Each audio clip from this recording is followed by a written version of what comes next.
আগামী জাতীয় নির্বাচনে বাংলাদেশে তাদের মেকানিজমে বা তাদের ফর্মুলার মধ্যে যারা আছে তাদেরকে প্রধান বিরোধী দল বানাতে হবে। তারা কারা? প্রথমে তারা রিফাইন্ড আওয়ামী লীগ প্রজেক্ট বাংলাদেশে নিয়ে আসার চেষ্টা করলো। এটা যখন আমরা ভেস্তে দিলাম, এরপরে তারা রিফাইন্ড জাতীয় পার্টির প্রকল্প মাঠে নামিয়েছে। এই জাতীয় পার্টিকে তারা নির্বাচনে অংশগ্রহণ করাবে।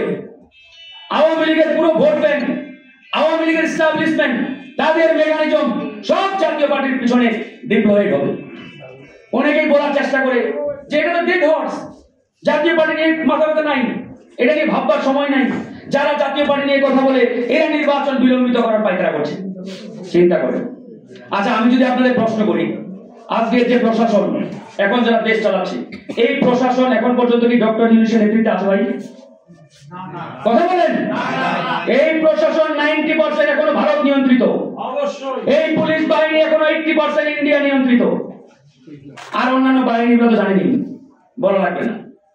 তো যারা আগামী নির্বাচন কন্ডাক্ট করবে, দায়িত্ব পালন করবে, এদের যদি 70, 80, 90% ইন্ডিয়া কর্তৃক নিয়ন্ত্রিত হয়, তাহলে আপনারাই বলেন আগামী জাতীয় নির্বাচন কিভাবে হবে, কোন ফর্মুলায় হবে, কিরকম হবে? উত্তর কি আমাদের সামনে পরিষ্কার না?